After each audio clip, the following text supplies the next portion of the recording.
Czuję się stary jak Kubuś Patecki, który potrzebuje, żeby chłopie mama go przytuliła, nie? Odwrócił się w pewnym momencie i powiedział: Twardy, jak ty się czujesz, bo widzę, że jest źle. Bardzo byłem zestresowany, że mojemu wspólnikowi może coś się wydarzyć.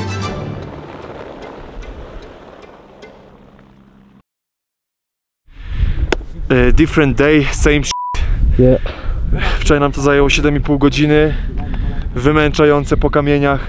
Dzisiaj pewnie też, ale nie ma nic bardziej uspokajającego, że Twardy już jest w Lukli. Zaraz nam napisze co i jak.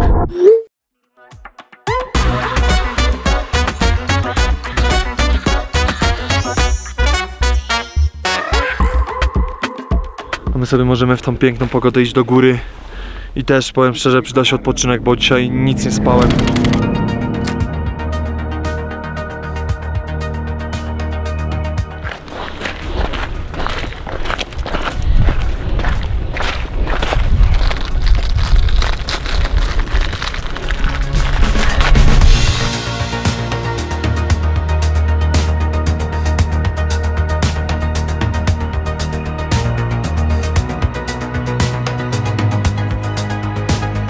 Beautiful, ooh la la.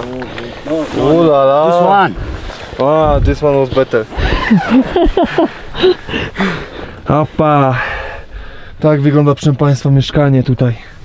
Very nice, this is gonna to be my home. For the... For 1.5 months. Yes, that's good. Ogólnie prawda jest taka, że jak wyruszyliśmy samolotem do Nepalu, nie czułem się do końca jeszcze tak, jakbym już był samemu na końcu świata, gdyż był ze mną Piotrulo. Jak mnie Piotrulo opuścił, przyznam szczerze, wtedy poczułem, że już jestem sam. Bardzo przyjemne było to wiedzieć, że nie jest się właśnie jedynym ze swojego kraju na tą całą bazę, na ten cały basecamp.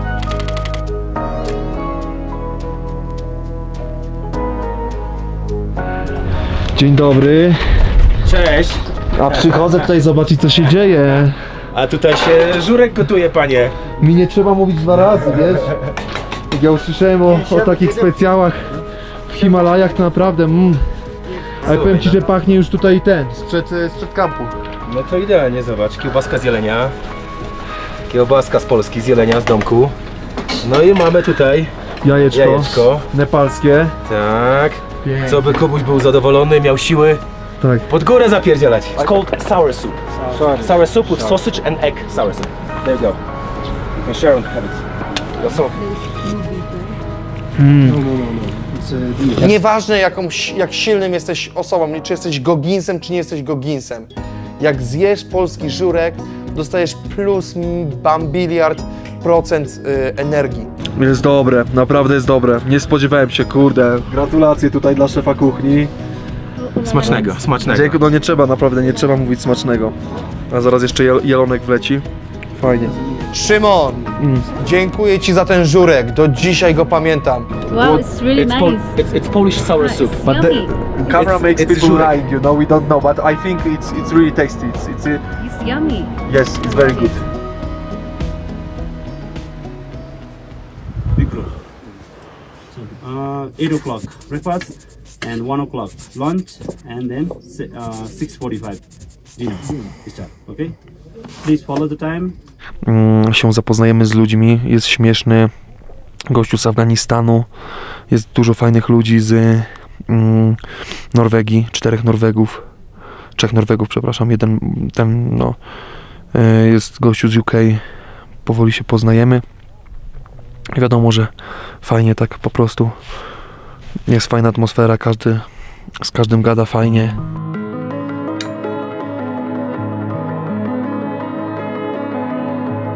Po śniadaniu już mieliśmy pierwszą dramę, proszę Państwa, ale jest jedna osoba, która jest lekko problematyczna, ale zajebiście czuję się jak na kolonii. Są ludzie, można mieć nowych kolegów w końcu. Nie wiedzą, że jestem Wyszliśmy na trening, był to też moment, w którym można się było lepiej troszeczkę poznać ze swoim szerpą, zobaczyć co i jak, na czym stoją nasze, powiedzmy, umiejętności.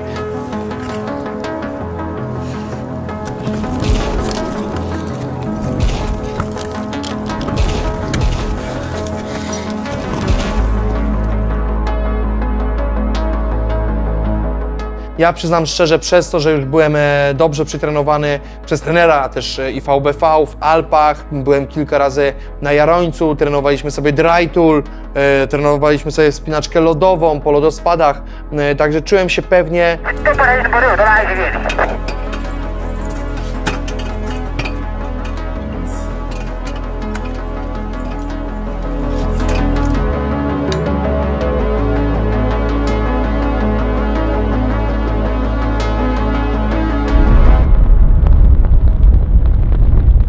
Żegnamy się na chwilę z Kumbu. Idziemy zrobić kolejny 6-tysięcznik do kolekcji. Poszliśmy na właśnie Lobucze High Camp. Nienawidzę tej, patrzcie jaka to jest kurde ch**a droga. Kamienie. Piach. Gardło mnie boli. Jest to problem, no jest to problem, no.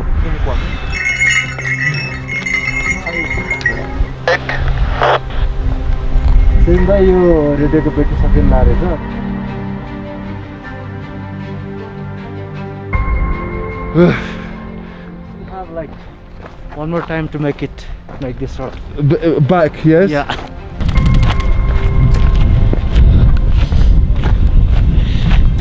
Trekking jakoś szedł, ale było to dla mnie ciężkie, uciążliwe. To było za ciężkie na to, jak byłem przygotowany, za ciężkie na to, jakim byłem silnym człowiekiem i jestem cały czas. Coś podejrzewałem.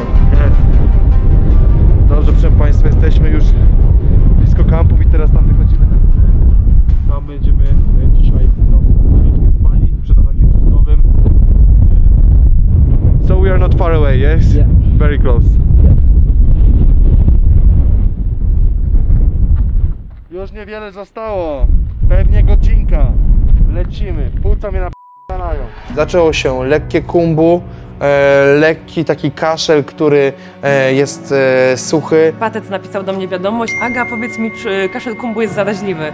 Bo ja na szkoleniu medycznym dla Pateca cały czas stłupam mu do głowy, że najgorszy jest suchy kaszel. I on niestety utrzymuje się do końca wyprawy. Bardzo ciężko jest się go pozbyć. I feel my lungs a little bit. Is it possible to get sick from someone else, kumbu cough, or no? Or like is kumbu cough something that you can spread? Yeah. Shit.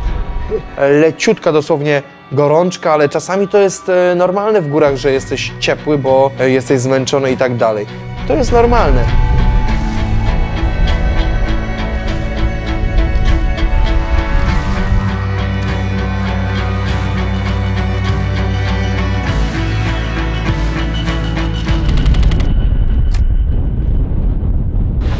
You can go inside, check it out. Chill for a bit. Huh? Yes. And to wait for Tenji, yes? Yeah. He's here or you feel? He's here. Too much windy here. Yeah, we saw the tent. Brooks. We saw the tent that went like upstairs. How are you? Very good, very good. I feel just a little bit of the throat, little bit of the lungs, but everything is good. I'm taking, you know, strepsils, something like this. So ginger honey will be perfect. Chicharro. Chicharro. Chicharro. Chicharro. ¿Dónde está? España, norte. Diego, you? Ya hablo español un poco. Yo soy polaco. Flaco. Sí. Big guy in the small tent. No, this is actually big tent. On Amadablam we were in the same, in 3 people. 23 confirm you will sleep. 24 you have to check your conditions. Okay. Then if you have good conditions you can sleep one more night. Okay. Otherwise back to Lobuche. Okay. W momencie, w którym poszliśmy spać gdzieś tam około godziny 20 i mieliśmy wstać rano na atak szczytowy około godziny 1. Wstałem i czułem się tragicznie. Po prostu tak mnie gardło bolało, tak mnie głowa bolała. Wiedziałem, że coś jest nie tak, wiedziałem, że jestem mega chory. Status zmienności na dzisiaj w nocy chujowy. Puls oksymetr najgorszy w całym moim pierwszym dniu wyprawie, znaczy się. Czy jest w ogóle sens to robić dzisiaj? Nie mam pojęcia. Jestem wkurzony po prostu. ale pomyślałem, że może w sumie spróbuję wejść, dlatego się ubrałem, ale w momencie, w którym się zżygałem jajkiem, wiedziałem, że jest to po prostu moment na tak zwany odwrót. Idziemy, schodzimy niżej do Lobucze. Nie wiem, ile nam to zajmie, ale mnie r***ało jak nie. Mnie totalnie. Mnie tak, że nie mam siły chodzić, k***a, muszę do szpitala po te leki albo leki moje. Byśmy mieli piękną aklimatyzację, dwie noce w Lobucze. Bardzo źle się czułem, troszeczkę tylko tam się wyspaliśmy, dodatkowe 3 godziny i musieliśmy schodzić w dół jak najniżej.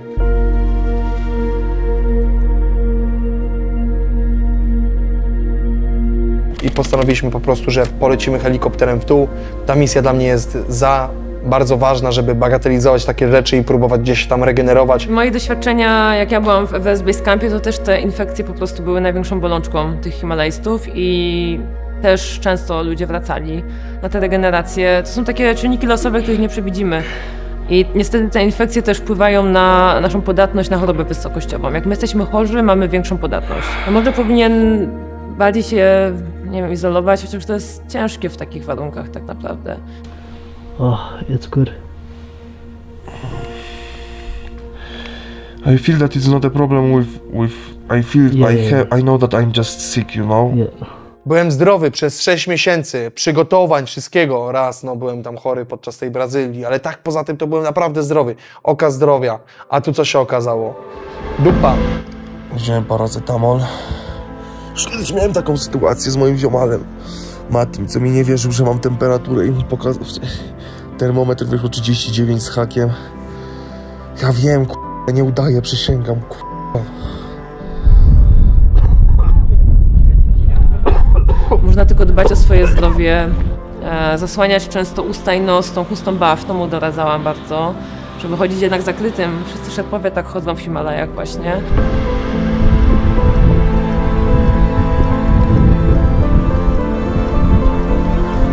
No wiem, że potem, przynajmniej tak mówi, że korzystał z tych rad, ale wiadomo, nie mogę tego zweryfikować.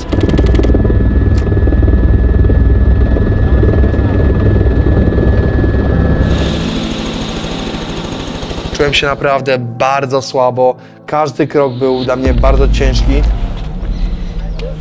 Ale to jest śliczny szpital.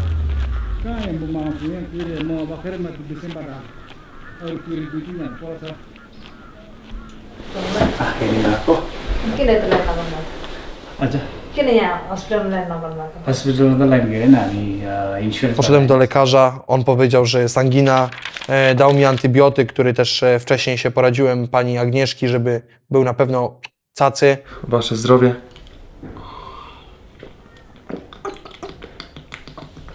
Dała i Tenji mają mnie za totalną p***nie. Są ludzie, którzy jedzą swoją rękę, jak nie mają nic do jedzenia na szczycie. Tenji dosłownie palucha f***lił. No właśnie musimy się zapytać, co z palcem Tenjiego. Wydaje mi się, że odmrożonko. Ale zajebiście, takie można by było mieć, nie? Tfu, tfu. Słyszałem, że można odmrozić pipi.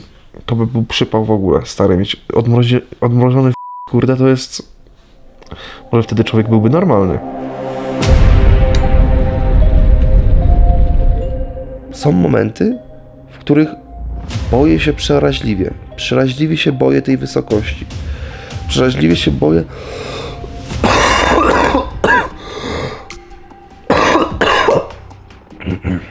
Przecież człowieku, taka choroba cię łapie. Tam na wysokości masz p***dolone. Masz p***dolone jak sk... Boję się, że nie podołam temu. To naprawdę są ludzie, którzy... Wiesz, że się tak mówi, że to góra zapłaci, tam są ludzie, tam idą dentyści z Kalifornii. Jak tam jest dentysta z Kalifornii, to on nie wchodzi na tą górę. On po prostu nie wchodzi na tą górę. Jak jest dentysta z Kalifornii, to on robi przysiad przy kampie 3. Sporo się mówi o tym, że teraz Everest nie jest już żadnym wyzwaniem, że wystarczy zapłacić i Szerpowie wniosą kogoś na szczyt. Dokładnie tak, zapłaciłem kartą mBanku i wszedłem, no bo to takie proste. A teraz na serio nie ukrywam, że pieniądze są bardzo potrzebne.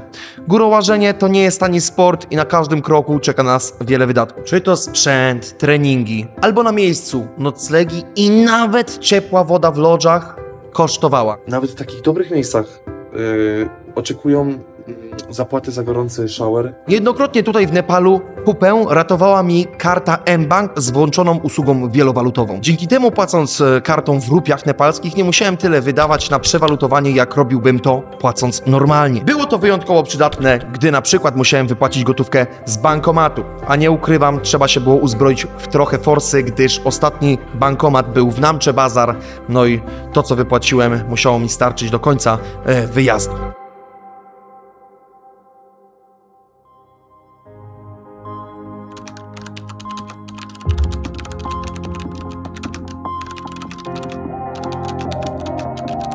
No, od razu mam ochotę takiej osobie powiedzieć, no to wejdź, to pokaż jak to się robi. To jest tak jakby powiedzieć, że każdy potrafi przebiec maraton w 4 godziny. No może każdy potrafi, ale jakoś nie każdy to robi. Jest to bardzo poważny wysiłek i do którego się trzeba przygotować, do którego trzeba zebrać doświadczenie. Nie ma możliwości, żeby na górze ktoś stawiał kroki za nas. Trzeba ten wysiłek wykonać. On jest ekstremalnie trudny. Jest to 5 dni wchodzenia pod górę. Ostatnie 1000 metrów przewyższenia pokonuje się w kilkanaście godzin. Bo nawet jeżeli zapłacimy bardzo dużo pieniędzy, nawet jeżeli będziemy mieli bardzo dużą ekipę obsługującą, to dalej nikt nikogo póki co na ten Everest nie wnosi. Patrząc na zeszły rok, no to na 478 pozwoleń wydanych zagranicznym himalajstom tylko było 250 wejścia, więc no trochę ponad połowa, ale też wśród tej grupy znajdują się zawodowi himalajści, którzy po prostu są za granicy i też dostali pozwolenie, więc są zaliczani do tej grupy. Ja wierzę, że oni może by byli w stanie wejść na ten maraton, oni byliby w stanie przebiec ten maraton w 4 godziny, ale tego z jakichś powodów nie robią. I to im odbiera trochę prawo do komentowania, bo gdyby oni to zrobili, to mogliby tak powiedzieć, nie?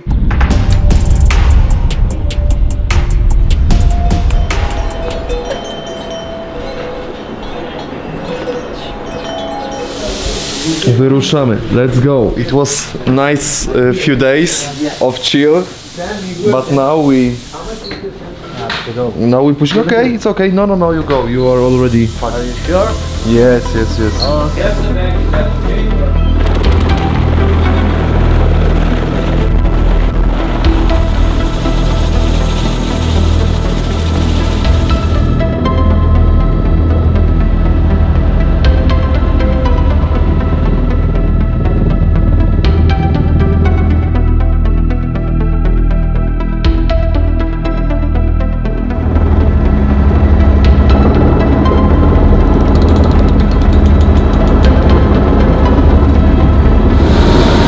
Martwiłem się, że będę odstawał od grupy, martwiłem się, że też z racji tego, że byłem tam jednym z najmłodszych, był tylko jeden taki młodszy ode mnie gościu z Afganistanu. No czułem, że jestem taki niedoświadczony, nieopierzony, zostanę zjedzony przez tych rekinów wyjadaczy himalajskich. So tomorrow, what about Kumui High Camp? Good. Why? Because so much loose stones and...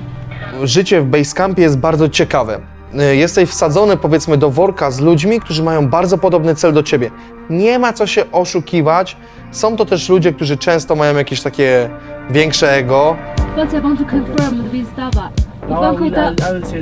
Można było tam poznać naprawdę ciekawych ludzi, całkowicie różny przekrój. Był nauczyciel od geografii, biznesmeni również, którzy mieli swoje firmy, byli również górołazy, którzy byli gdzieś tam przewodnikami w swoich krajach. Bardzo dużo ludzi było takich, którzy nie mieli pieniędzy na tego Everesta, ale sobie pozbierali i byli otagowani właśnie w swoich sponsorów. Tutaj $1000, tutaj $2000, tutaj $3000. Codziennie wieczorem jest taka gadka szmatka. Były również spiny czasami między niektórymi ludźmi, mniejsze lub większe.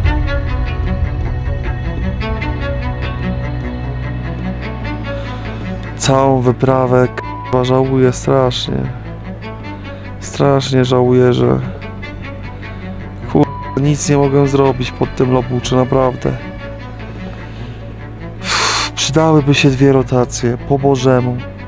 Od wysokości 5500 metrów zaleca się, żeby wychodzić około 1000 metrów wyżej, 1500 metrów wyżej przy każdej tak zwanej rotacji. Czyli wspinacze startują z base campu, dochodzą do obozu pierwszego, potem dochodzą do obozu następnego dnia, do obozu drugiego, śpią tam i schodzą. Zaleca się, żeby również zrobić drugą rotację i przy następnym, trzecim wyjściu zaatakować szczyt. Organizm nie jest w stanie od razu tak intensywnie się zaaklimatyzować, czyli nie jesteśmy w stanie wejść na przykład do obozu 3., 4. i tam spać, bo może wystąpić choroba wysokogórska. Będę cierpiał na Summit Dayu. Bardziej niż kurwa inny. Bardzo się martwiłem, że nie zrobiłem wstępnej rotacji, ale Tenji mi powiedział, że spokojnie, zrobisz jedną, zrobimy ją dobrze, będziesz się dobrze czuł, to wystarczy.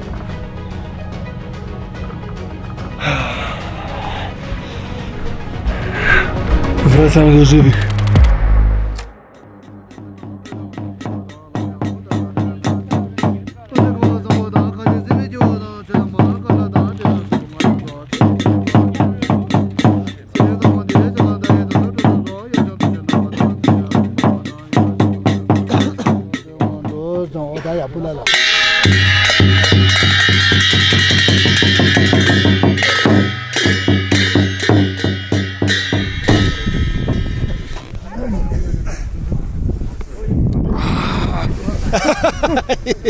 To jest niesamowite, że właśnie niektórzy tutaj korzystają z tej puzy, żeby właśnie leciutko tutaj przycelebrować, a niektórzy rzeczywiście się tutaj napierają, bo jest tutaj trochę alkoholu. Tak samo jak na przykład z Peterkiem tutaj przyjechaliśmy, dlatego było tak ciężko z organizacją tlenu i tak dalej, bo po prostu wszyscy byli lekko zrobieni, nie?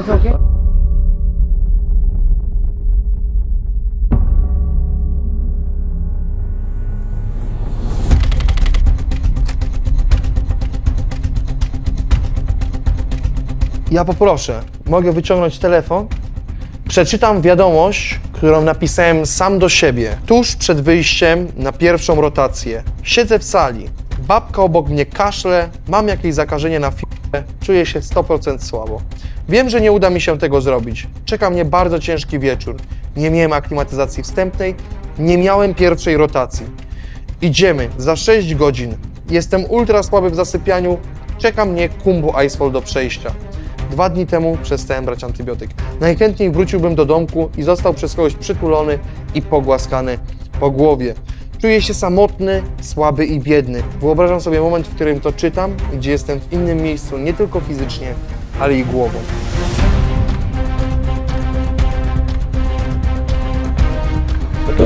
Ty no, frajera ze mnie zrobili.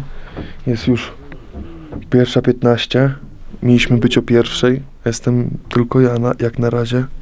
Także coś mi tutaj nie pasuje. Wyruszamy z basecampu, odpalony zegareczek i będziemy się bawili. Idziemy przez Khumbu. Najprawdopodobniej do 11:00 powinniśmy być na miejscu. Mamy 4-osobowy zespół i 3 szerpów, którzy tam też niosą jakieś rzeczy. Także nie ma czasu do stracenia. Let's go. Wyruszyliśmy na rotację, ale z takim moodem ciężko jest stawiać krok po kroku.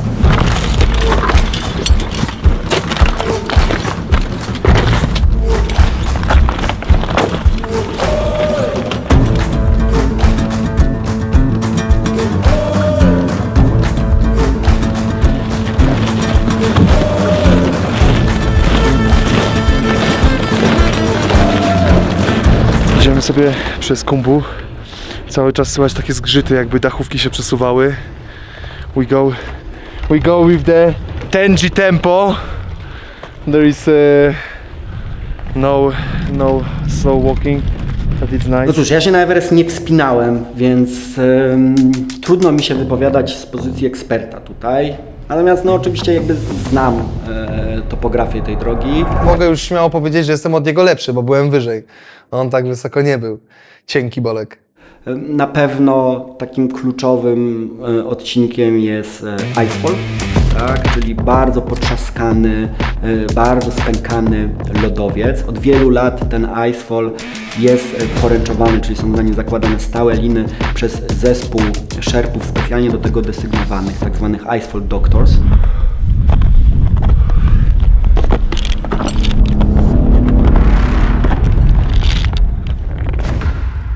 Ciekawe doświadczenie, przechodząc pomiędzy takim popcornem, bo tak wygląda ten lód gigantyczny, słychać jak lód spada raz na czas. Ten lodowiec też pracuje, jak się po nim poruszamy, albo nawet jak śpimy, to słychać jakieś pęknięcia, trzaski. Czujemy, że ten lodowiec jest czymś żywym. Też na tym odcinku przez icefall jest ryzyko lawin z sąsiednich z sąsiednich zboczy. Tutaj lawina, tam lawina. W ogóle ja może widziałem raz w Tatrach taką malutką lawinkę jak spadała, albo raz też skalną. Tam w Himalajach cały czas spadają ci lawiny.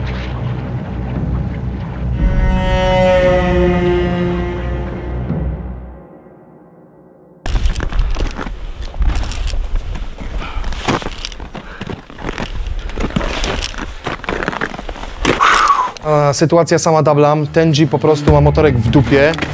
I think we don't need to rush, yes? Slowly, step by step. Najważniejsze jest tempo podchodzenia. To jest najważniejsza reguła dobrej aklimatyzacji. Lubi sobie przycisnąć, ale on ma rację, bo on specjalnie przyciska tak, żeby móc wyprzedzić ludzi.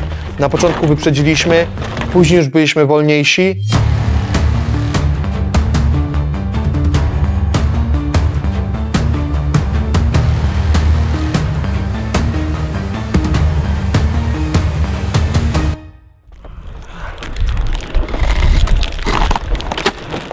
Przestajemy korzystać z takiego konwencjonalnego żywienia i pojawiają się posiłki liofilizowane. Warto te snaki mieć ze sobą, więc tutaj korzystaliśmy też już z jakichś batonów i przekąsek wysokoenergetycznych. 2 godziny na liczniku, zarzucimy trochę węgli i będzie dobrze. Idziesz i postawisz nagle gdzieś krok i słuchaj takie czyk, czyk. It's getting brighter. Yeah. It's gonna be hot, yes? बम्दै आउँछ नि त अनि त्यही भएपछि मान्छे फेरि एक्सिडेन्ट हुने सम्भव हुन्छ बाइसको Obtarcia na stopie, żygi, piękne rzeczy na 5650. Pojawiły się obtarcia, dzięki Bogu to jest właśnie rotacja, nie? Bo później będę mógł wiedzieć, gdzie założyć plaster i tak dalej.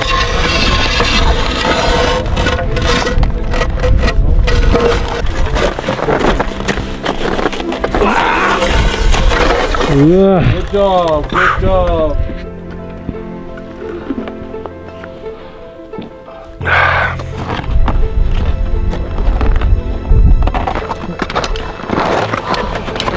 आज मलाई रहेछ त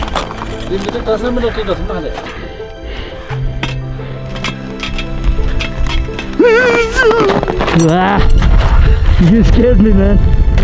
W ogóle też była taka sytuacja chyba 3 lata temu, że gościu spadł do szczeliny śnieżnej. Wydarzyło się to dlatego, że po prostu poszedł zrobić kupę, ale 3 metry od szlaku. Tobie jak chce się sikać, a jesteś na kumbu, ścikasz pod siebie. No dosłownie metr obok możesz przejść i siurasz. Jak chcesz kupę zrobić, to samo, srasz na miejscu. Nie możesz wyjść dalej, bo nie wiadomo, czy nie wpadniesz do szczeliny. Lodowiec jest żywy, te szczeliny niektóre się otwierają, niektóre się zamykają. Rok temu miał miejsce tam wypadek, w którym zginęło 3 szerpów. Jest on bardzo nieprzewidywalny, więc ciężko go jakoś bardziej zabezpieczyć. W 3 godzinach 11 minutach pierwsza pełnoprawna przerwa. Kurde, nie wiem, czy pić to picie swoje. Żyjeć po nim chcę trochę.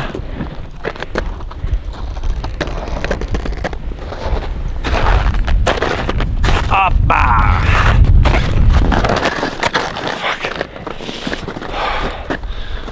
Never ending story.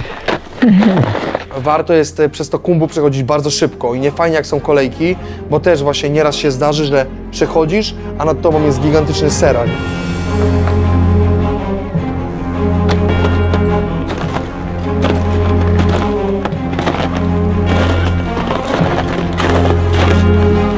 2014 roku miała miejsce taka sytuacja, że serak oberwał się, spadł, wywołał lawinę, która spadła na lodospad, porwała kilkunastu szerpów, niestety wielu z nich zginęło i ta lawina praktycznie zamknęła ten sezon, został sezon przerwany i nikt w tamtym roku nie zdobył Everestu, więc tych czynników, na które człowiek nie ma wpływu, no to w górach jest bardzo wiele.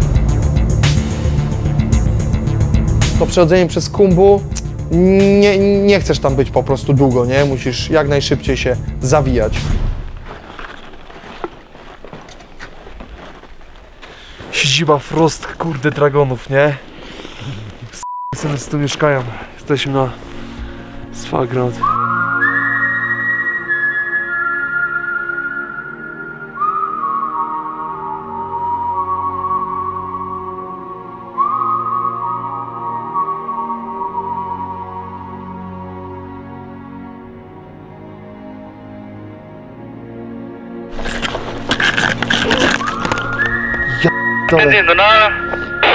Ma wszystko w chcę tylko się położyć.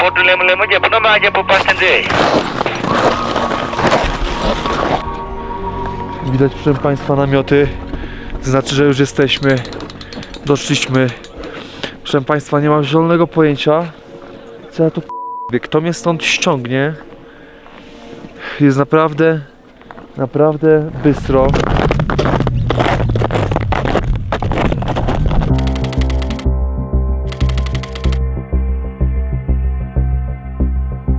Doszliśmy, proszę Państwa, no i co by tutaj nie mówić, czułem się zmęczony, mimo tego, że to tylko 7 godzin, powiedzmy, gdzieś tam iścia, to jednak tutaj już mieliśmy stricte to Khumbu, które było męczące.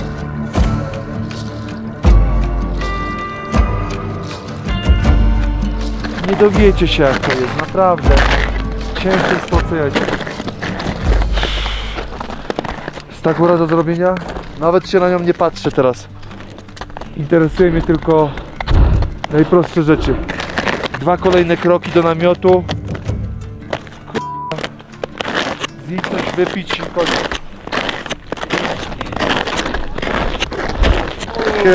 Hello! Welcome to Camel. Fuck! That was harder than I thought. Hello. Hello. Good job. Yes. You made it.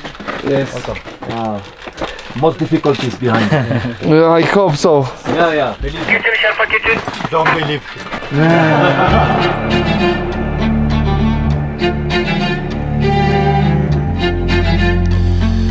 Było ciężko, naprawdę było ciężko. To nie jest tak, że ja tutaj wymyślić to nie rady. Było ciężko, nie? Zimno jak Everest za nami, zjedliśmy, to dużo powiedziane. Widoki są świetne, ale mam je bo idę do ciepła. Proszę Państwa, gorący kubek, rosołek, pachnie rosołkiem, polskością. Tutaj mamy proteiny od mojej kochanej Marty, pani dietetyk. O, to nie wiem, czy to szybko wypiję, ale rosołek tak mi tutaj pachnie. Ojoj, k***a. Przeraża mnie wizja wstawania o 3:30 znowu.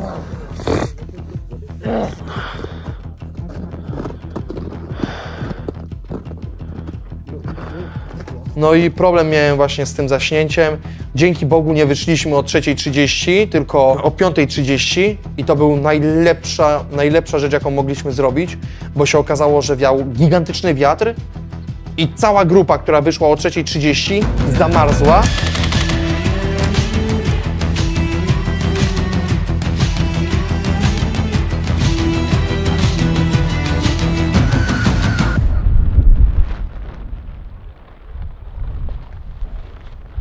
Nie było tak źle nawet. Zdrowie wasze herbatką i będziemy musieli zadupcać teraz bardzo szybko, bo jak zacznie tutaj świecić słońce, no to będziemy mieli problem, bo tutaj naprawdę wszyscy będziemy po prostu poparzeni mega mocno, a będzie tak gdzieś 4 godziny drogi.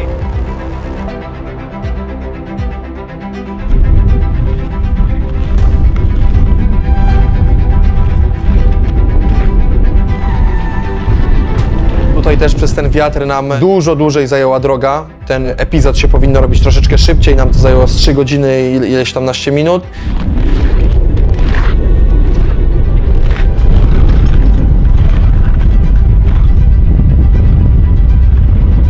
też beka, bo widzieliśmy namioty, które latały, aczkolwiek nie było mi do śmiechu, bo później mój namiot podzielił bardzo podobny los. Chodźcie, tak wieje, że namiot komuś zwiało.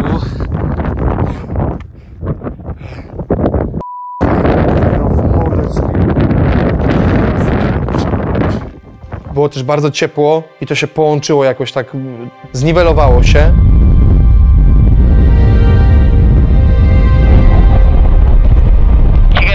Za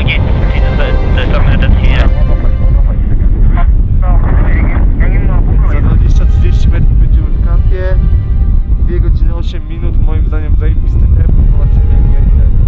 Na końcu biorąc pod uwagę to, że przez 2/3 grają nam taki wiatr ale w mordę. Moim zdaniem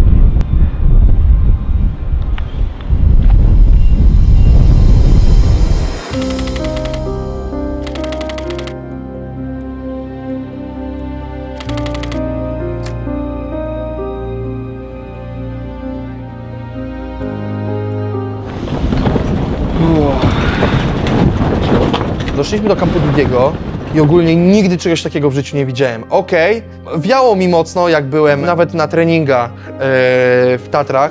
Wizja tego, że ty tam musisz spędzić jeszcze jeden całkowity dzień i całą noc, nie była zachęcająca. Dobrze, proszę Państwa, 2 godziny 30 minut do namiotu. Wind nie? I think how strong do you think the wind could be? 80?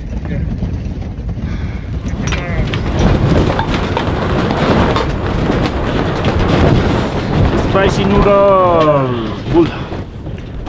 Mamy, proszę Państwa, nudle, które są naprawdę...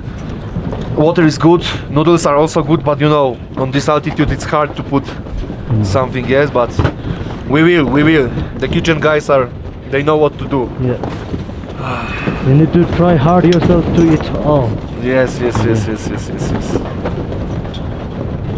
Tak jak się mówi, że maraton czy Ironman to są zawody w jedzeniu i w piciu, to samo jest tutaj w górach, nie? Zawody w jedzeniu i w piciu. To jest fajne, że za pomocą właśnie takiego telefonu satelitarnego można się kontaktować z innymi Himalajstami, między nami w naszym wąskim gronie Himalajstów. Pytają się mnie, bo są pod Makalu, oni bez tlenu gadają sobie, pytają się mnie co tam, ja im tylko mówię, no jeszcze czekam aż mi szerpa przyniesie namiot, szerpa mi przyniesie walizeczkę. No a tam kurwa cisnę, bo są kurwa, Polska górą, Polska górą, Polacy są silni, no. To, co mi się w Kubie podoba, to, że on nie udaje, że jest jakby wielkim Himalajstą i że teraz to on już będzie robił nie wiadomo co. Tak jak ja znam swoje miejsce w szeregu, tak myślę, że Kuba jakby zna swoje miejsce w szeregu i on pokazuje prawdę. I dla mnie to jest jakby spójne i to jest sensowne i to jest okej. A ja tutaj mam namiot rozłożony przez mojego szerpę i czekam na moją torebeczkę.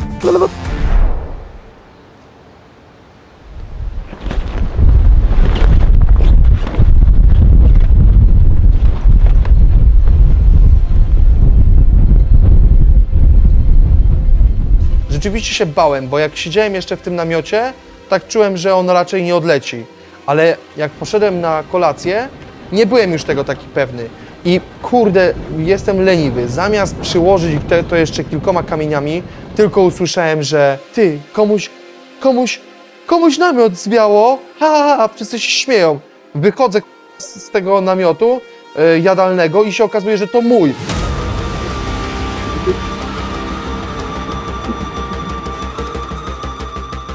Moje rzeczy z tego namiotu gdzieś tam powylatywały. Dzięki Bogu na jednym sznurku się zachował ten namiot, że nie odleciał całkowicie, tylko po prostu gdzieś tam latał wokół własnej osi. Tenji niczym bohater wszedł do tego namiotu, rozepchał się, wziął wszystkie rzeczy, spakował. Widać, że tu są lata praktyki. Koniec końców nic nie pogubiłem, no poza paroma rzeczami. I właśnie też przez to, że niestety mój namiot już odleciał i był taki wiatr, nie dało się ułożyć kolejnego. Spałem z Tenjim, a uwierzcie mi, taka noc przy takim wietrze to było... nie dało się spać. Tak jest cały czas, proszę Państwa. Cały czas. Cały czas. Naprawdę biało, muszą mi ludzie zaufać, nie? Do 100 km na godzinę.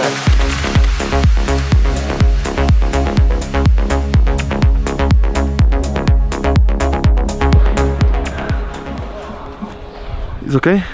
Dobrze, proszę Państwa, lecimy. Idziemy się przejść 200-300 metrów do góry. Zobaczyć, może dotknąć kampu trzeciego. Tam jest gdzieś jakiś punkt.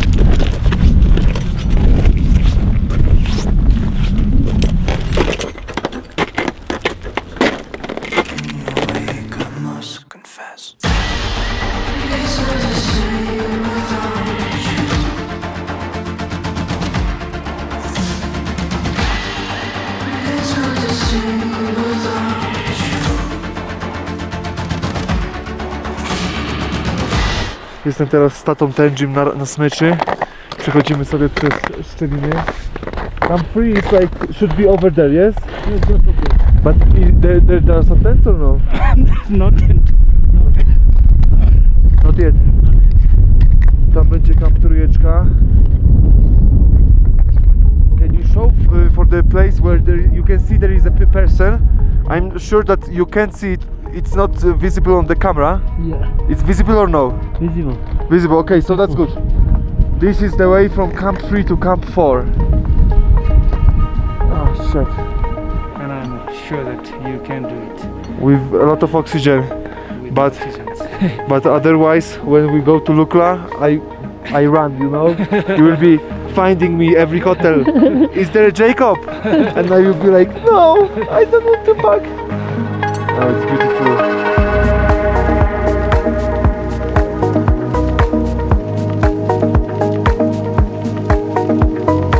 Lekko zmęczeni, zrobiliśmy sobie po prostu takie lekkie wyjście aklimatyzacyjne, kilkaset metrów do góry, pod ścianę Lotse. My tam jej nie dotknęliśmy bezpośrednio, bo jak wiecie, bardzo mocno wiało.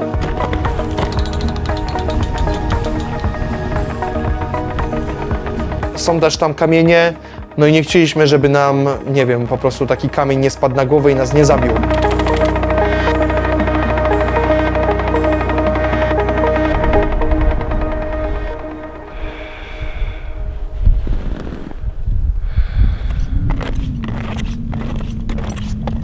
Klimatyzacja zrobiona.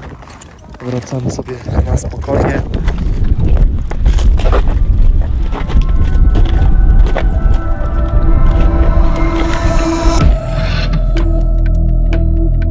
Ogólnie na tych wysokościach, wiecie, takie wysokości rządzą się różnymi prawami. Gorsza regeneracja, bla bla bla bla bla bla. Weszło mi jakieś zakażenie nie? W sensie, nigdy czegoś takiego nie miałem. Zastanawiam się, czy może być przez brak higieny. Pewnie tak. Przybita pieczątka, także częste mycie skraca życie, nie? Nie częste, tylko długie. Dobra, i takie, proszę Państwa. Przekonało mnie to. Nawet nie użyłam mokrych chusteczek, stary, nie? Dzielę się tym z Wami, bo po prostu takie rzeczy się dzieją. Piotr, gościu, którego znacie, którego poznaliście, wczoraj musiał zawrócić, bo wzywali helikopter, bo coś się stało. Piotr i Szymon dotarli do obozu drugiego, gdzie znajdował się już Karol Adamski i wówczas Piotr zaczął się bardzo źle czuć. Przyszedł Piotr z jedynki, z szarpą, z laką. I już widziałem, że jest tak słaby, że będą problemy. Aczkolwiek problemy urosły za jakieś 3 godziny, kiedy zaczęło odejmować mu racjonalne myślenie i trzeba było się nim konkretnie zacząć opiekować. Później goście z naszego teamu miał być tutaj, gdzie my teraz jesteśmy, w kampie 2, ale odmroziły mu się paluchy, nie? Wszystko może się wydarzyć, nie? Zaraz mi się mrozi, tego sobie tego nie wybaczę, nie? Wszystkie palce, rąki, no jestem w stanie dać, ale nie siuśka. Przyszła kolacja, miała być o godzinie 7, jest 6. Zupa ogólnie smakuje zawsze tak samo, tylko wnętrze się różni. Kilku ludzi w kuchni jest chorych, miejmy nadzieję, że się nie zarazimy. Everest without oxygen, yes, no problem. No, 5:30 wake up, okay? 6:30 come here with your Everything ready. Everything ready, like helmet on, harness, all things ready. Maybe not crampon. We will see how is the condition down and then we will apply from there. Jak będzie taka noc, to będzie średnia najeżdża. Wstajemy. Niesamowite, że była to najlepsza noc w moim wydaniu. Wyspałem się, było to tam, nie wiem, 5-6 godzin, czułem się całkiem silny, to jednak zegarek pokazywał mi cały czas parametry wyczerpania, wycieńczenia, niegotowości treningowej, alerty o tym, że powinienem odpocząć, ale to w górach jest normalne, to w górach jest naprawdę normalne. Schodzenie raczej jest prostsze niż wychodzenie, w szczególności na takiej rotacji, kiedy to wracamy w miarę wypoczęci.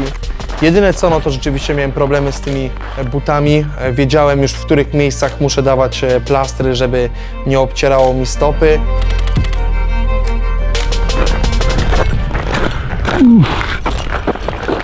Dobrze, proszę Państwa, jestem członkiem SPCC Icefall Doctors.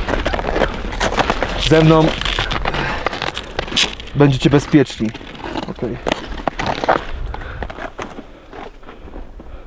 Jakub! Yes!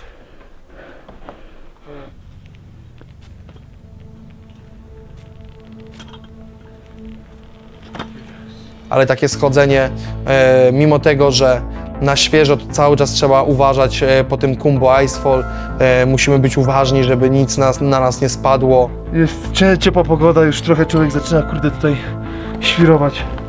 Let's go! Jeden z naszych szerpów ma gigantycznego farta, bo pali szlugi. Tam dużo osób pali szlugi, ale on akurat pali dosyć często te szlugi i to go uratowało, bo szedł właśnie pewnego razu sobie przez Kumbu Icefall w 4 osoby i on z racji tego, że musiał zrobić przerwę na papierosa, został z tyłu, nastąpiło oberwanie lodu, no i ta bryła lodu spadła na tych 3 szerpów, ich po prostu zabiła, a on przeżył.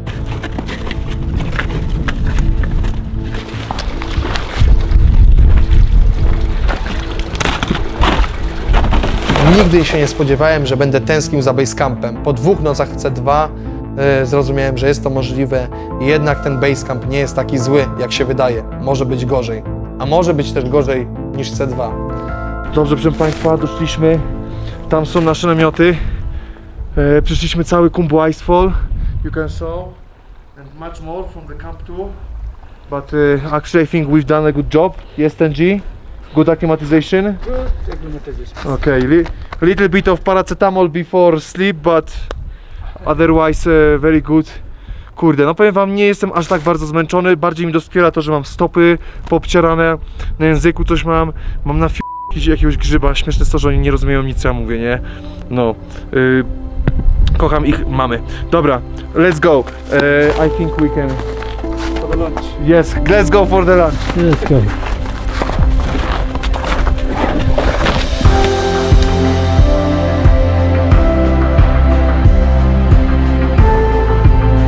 Ludzie są rozchorowani, są bardzo osłabieni, wycieńczeni, organizm się nie regeneruje. Nie tylko my, szerpowie, superbohaterowie, ale to też są tylko ludzie. Niestety chorują i bardzo ludzi dużo pozjeżdżało. Nie siedźmy w basecampie, bo tu są zarazki. Wzięliśmy helikopter do Lukli, nie ukrywam się z tym, nie jestem himalaistą, nie jestem bohaterem, jestem zwykłym turystą wysokogórskim.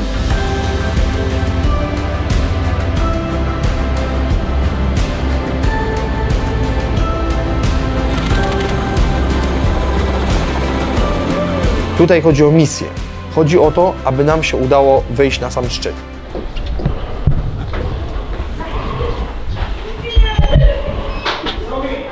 Siusiaczek jest zdrowy, dzięki Bogu. Już się martwiłem, że jakieś przypały są, a przysięgam, żadnego Yeti nie napastowałem.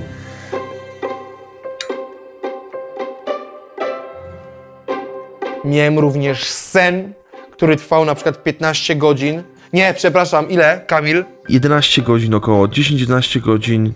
Później poszedłem zjeść. Później poszedłem spać na 2 godziny. Nigdy tak nie potrafiłem. Nigdy tak nie potrafiłem w moim życiu, nigdy tak nie miałem. Ale tu jest to możliwe. Organizm jest tak wymęczony, że po prostu błaga o spanie, a ja nie się ciężko śpi. Mi się ciężko zasypia. A wiecie co najlepsze? Że dzisiaj wieczorem będzie mi się znowu łatwo zasypiało, mimo tego, że spałem w dzień, ten. Organizm dostał informację, że jest czas na regenerację, bo wiedział, że jak już wrócimy na górę, to już nie będzie mowy o regeneracji. Let's go for the chicken. Chicken soup, yes. Fist bump. Good. Tam byliśmy z Sisi, taką Chinką, bardzo fajna babka, śmieszna, zabawna, która też zdobywa Everesta. Not the wife. Hello. Oh, hello. I need a shower. Hello. I tam sobie odpoczywaliśmy, spokojnie jedliśmy zupy.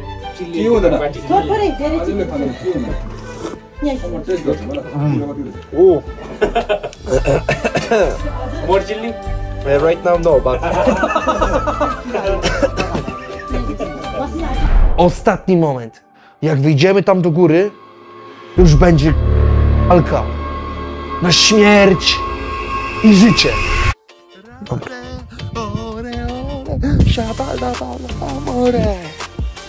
Proszę Państwa, Lewandowski, brameczka i coś. Zjebałem palucha. Very good.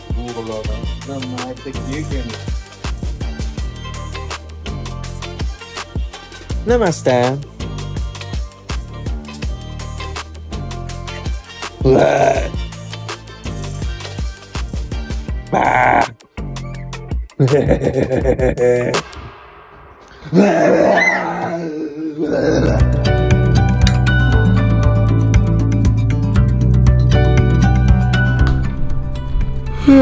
Wracamy w górę, ja nie chcę. To było tak dobrze.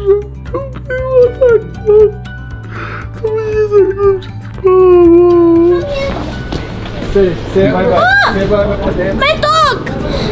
From yesterday.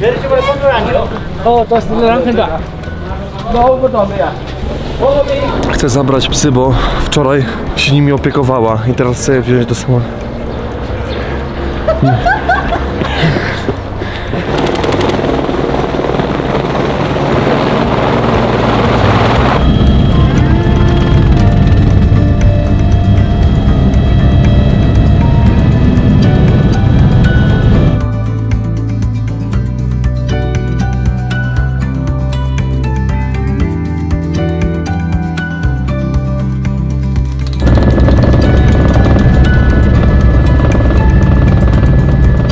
Shout out for Samad, first Afghanistan boy on the Everest.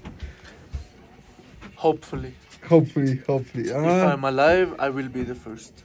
If not, I will be...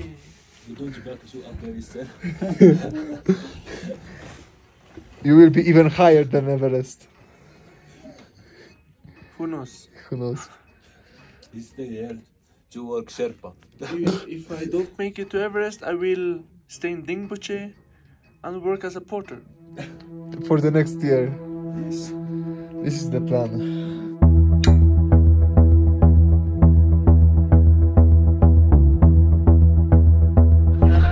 Zjamy. Kumbajstwo. W ogóle jest piękna pogoda na zdobywanie szczytu Everestu. No i prawda była taka, że pierwsze okno pogodowe na zdobywanie Everestu było właśnie w okolicach tego 11, 12, 13 maja. Khumbu Icefall w tym roku był też bardzo trudny do przejścia dla tych Icefall Doctors, którzy się zajmują właśnie dbaniem o to, żeby przez ten lodowiec się dało przechodzić. Bardzo wiele osób zwracało uwagę na to, że silny wiatr utrudniał poręczowanie całej drogi.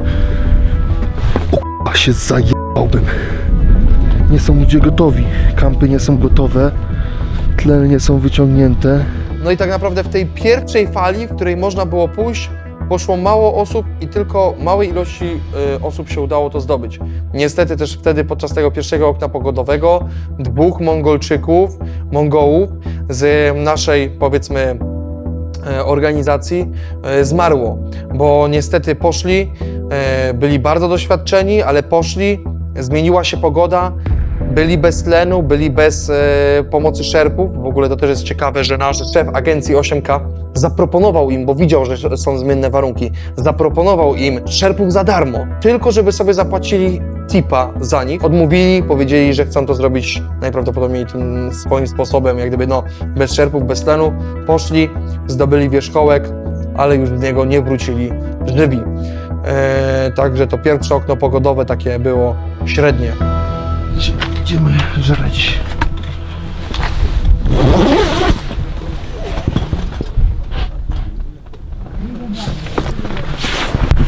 Chwila.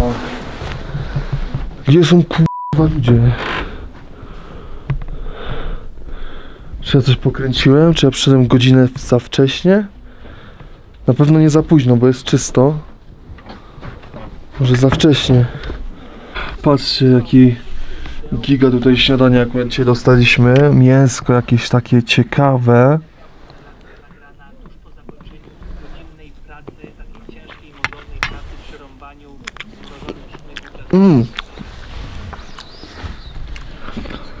Trzeba korzystać, bo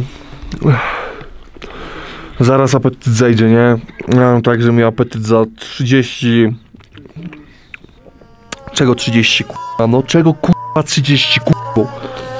Nie no, po prostu za pewnie już jutro będzie dużo gorsze. Snowfall हुन सकिन्छ माउन्टेनमा हावा चाल्न सकिन्छ अब त्यसमा के गर्नु पर्यो हरेक कुरा शेर्पाले जान्नु पर्यो. Tam nie ma znaczenia, czy jest minus 20, czy jest minus 5, czy jest minus 50, bo to nie ma znaczenia do końca, tak sobie pozwolę to uprościć, patrzymy się na wiatr. सबै कुरा चाहिँ शेर्पाले चाहिँ प्रोफेसनलै हुनुपर्छ जस्तो लाग्छ मलाई. शेर्पाले जान्नै पर्यो. Wiatr zmienia wszystko. Jak jest wiatr, to nie można iść. Jak jest wiatr, to jest nawet minus parę, ale jak jest duży wiatr, to jest gigantycznie zimno. Właśnie gadałem z Tenjim i mamy wieści. Niestety pogoda nie jest zbyt dobra, a klimatyzacja nam powoli zaczyna schodzić. Teraz jest okno w tym momencie, ale już jest za późno, żeby ruszać. Mi to nie robi różnicy, że ja to będę musiał zrobić za tydzień, za półtorej. To nie chodzi o to, że nie wiem, że ja chcę już. Kwestia jest taka, że nam cały czas mija ta aklimatyzacja.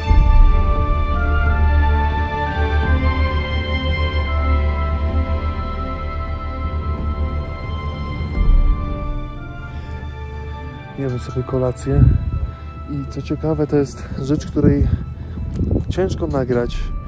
Życie w bazie, mijają dni, zlewa się jeden z drugim, dziennie tak samo, spać, zjeść. Każdy już jest lekko poddenerwowany i życie wygląda naprawdę bardzo prosto.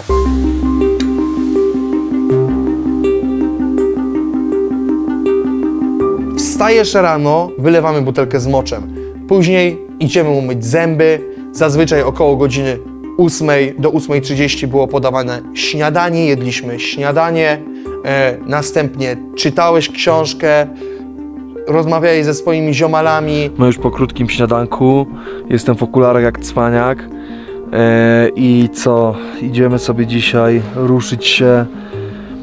Pogoda nie zapowiada się dobrze na następne dni, w sensie zajebiście się zapowiada na następne dni, ale w momencie, w którym my mamy mieć atak szczytowy, no to pokazuje, że jest wiatr i ch**nia. Dodatkowo, tak jak wam mówiłem, robiliśmy sobie takie wyjścia godzinne, ja sobie robiłem wyjścia godzinne do kamienia codziennie, żeby po prostu te mięśnie nie zastały się, bo człowiek czekając tak naprawdę na dobre okno pogodowe może rozwalić swoją formę, nie? Let's go, Pumori High Camp.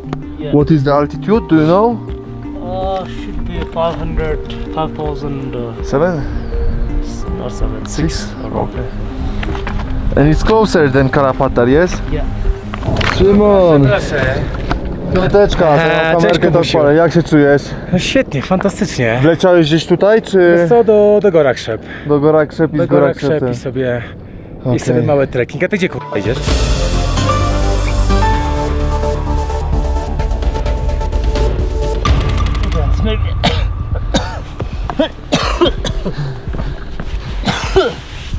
We are here with Dawa, Mori High Camp. So people are not going up? I think before there were some people. I think they quit maybe. And they quit. It's so beautiful here. Jest kurde spoko. Tutaj widać jaki basecamp jest naprawdę ogromny, nie? Jak się ciągnie, jak ciągnie. Wiesz. No i to jest właśnie ten kaszel, którego nie chcesz mieć. Suchy, nic nie wychodzi.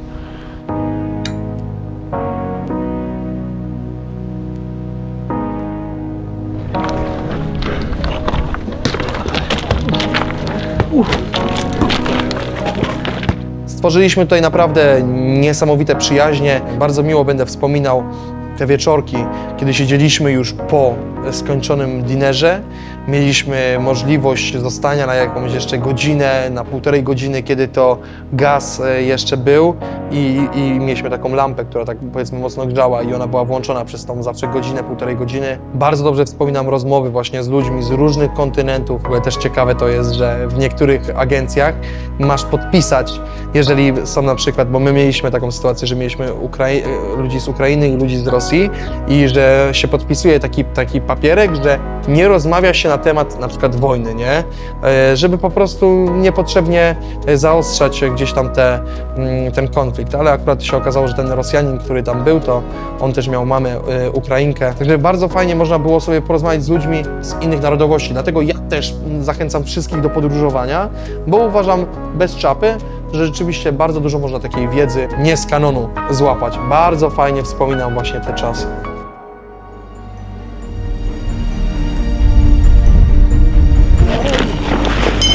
Nikt z nas się w tamtym momencie nie skapnął, że ich brakuje. Się zdarza zawsze, praktycznie na każdej wyprawie. Jest atak szczytowy, to ktoś tam ginie. Słuchaj, jeżeli cokolwiek, po prostu zawracaj i tyle. Dobra. Jasne?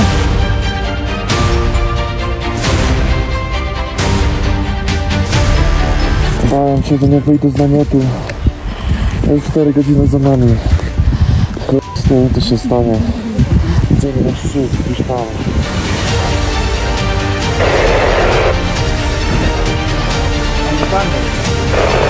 Idziemy,